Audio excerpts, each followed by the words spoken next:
So I had another video planned for today, but some news happened over the night, and I thought we'd talk about it. And then I saw this article: G4 TV reportedly hit with surprise layoffs. So it's interesting that they're calling them surprise layoffs. I mean, this seems like somebody who would be surprised if they threw an apple straight up into the air and then it came back down to the ground. I mean, oh my gosh, who would have expected gravity to happen?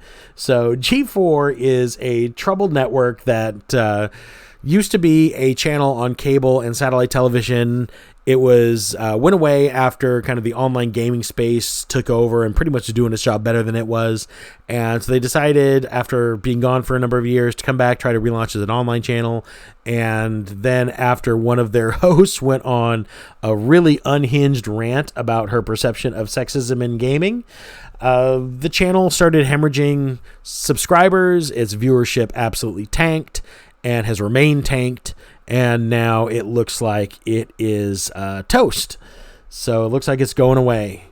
This, according to Gamer.com, G4 TV has reportedly been hit with surprise layoffs. Oh my gosh, surprise. I jumped in a pool and I didn't expect that I would come out wet.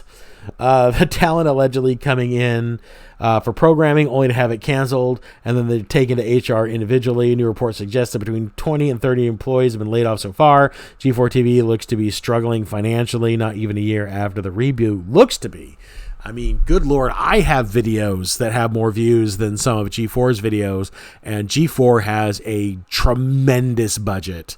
Their production value is very pretty, and they spend a lot of money on this channel. So I don't know why they're surprised that if you are spending a lot of money and your revenue is not coming in, why there would be layoffs. I don't see the surprise here. I mean, at this point, the Frost meltdown about sexism in gaming is a legend online. I mean, if you've never seen it, find it. Just do a search for it. I know that G4 has tried to scrub it, but a lot of people have been putting it on their channels. You will find it if you want. It is one of the most cringe-inducing, audience-berating rants I have ever seen in my life. And she ends her rant with, and for those of us, this is a comic book channel, so those of us who come from the comic book space know that very famous Kelly Sue DeConnick quote: "If you don't like my politics, don't buy my book." Well, guess what her ending line was? If you don't like my point of view, say it with me now, don't watch. And guess what? People haven't been watching. For the last 8 months, nobody has been watching G4 TV. And now G4 is laying off their staff, and their staff is surprised.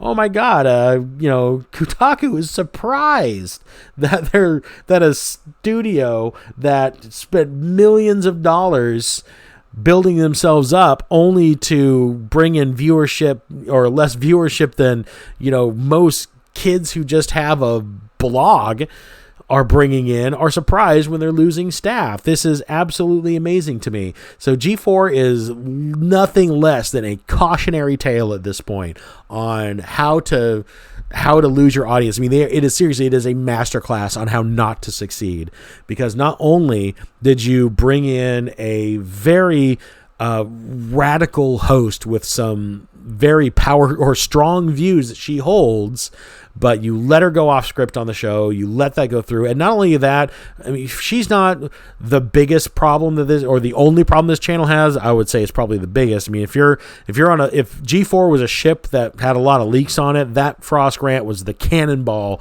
that ultimately sunk your ship. But they've got other problems. Their hosts say some crazy things online and have each individually said and done things to alienate great chunks of their potential audience, which is not something you should ever do. And you should never, ever, ever, my golden rule, if you're ever trying to be a content creator, if you're ever trying to be a writer, an author, a filmmaker, whoever you are, never look the audience in the face and say, if you don't like X, then don't buy my product. Never, never, never. I will never say that to you. Whoever you are, whether you agree with me or not, like me or not, you are all welcome here. I do not put my politics in my books. Please buy my books. So now that that's out of the way, let's get back to G4 TV. It says down here that I thought was interesting. While there are plenty of staff left at G4 that will likely attempt to keep running things as normal, it's difficult to see how long it will be given. It sounds like several key members have lost their job. I mean, they just got rid of their president a month or so ago. It also seems like a project that's destined to fail. I would say that's pretty obvious. I mean, all of this stuff, G4 folding, I think is 6 months overdue. These are conversations that G4 should have been having in January or February. If you weren't going to fold the channel after the abysmal losses you took in December, then they needed to scrap this house down to the studs and completely rebuild something else to try to get that audience back, because it has been far too long that they've been trying to conduct themselves business as usual, and business as usual has proven to be unsuccessful. Still, it's a shame for fans of G4 TV. I mean, that's how many fans are we talking here? Like WNBA level fans at this point. TC crisis. Our thoughts go out to those affected. There's a mention in here, or in another article that I saw, that some of the staff thought that the current leadership of G4 was expecting like revenue levels that were just completely out of reach for G4 TV. And I'm thinking to myself, are we talking out of reach of G4 TV as of now, or when the investors sunk tens of millions of dollars into relaunching this network, expecting something successful to be born? Was this the revenue expectation that they were expecting to be able to gain 10 months later, i.e. before the rant? Were they expecting that 10 months after they launched a network, they would be making this much money, not expecting somebody to go completely unhinged and sink their network by deciding it would be a good idea to go on a tirade and absolutely berate her audience about her perceived sexism in gaming?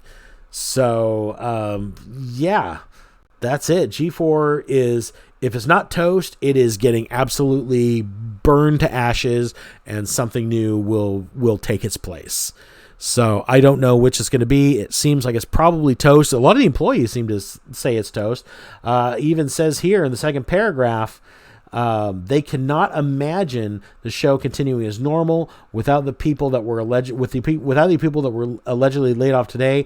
Staff have been laid off, will reportedly be receiving 16 weeks, 6 months of severance pay, although the future of G4 itself and the lineup of shows as currently has planned is unknown. Because, yeah, as far as I know, all their streams have been canceled today, and I don't believe they've got a return scheduled. So we'll see if maybe next week they start bringing some programming back.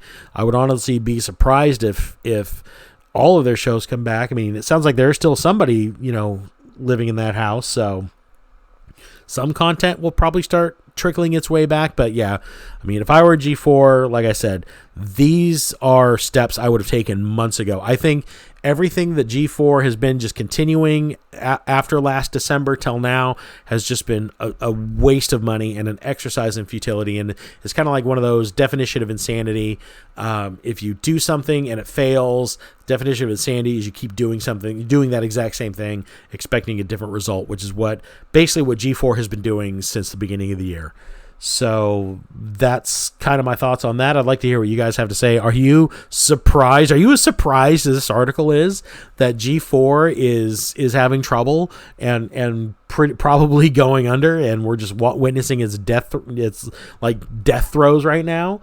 Let's talk in the comments below. Were you a fan of G4? Are you sad to see it go? Are you aware of the Frost rant? Did you find it as cringy as I did? Let's talk about it in the comments below. While you're down there, do all the usual things. Like, subscribe. I know I've said the comments thing twice. I'm sorry about that. Share the video with your friends. This is kind of an off-the-cuff video because, like I said, this news just broke. I just read about it and wanted to talk about it a little bit. And I'm going to leave it there. I'm going to get back to the other video I had planned for this week, and I'm going to try to get it out by the end of the week, but it's looking a little doubtful now. It'll probably be next week's video at this point. So I will talk to you then, and until then, have a good one. Bye.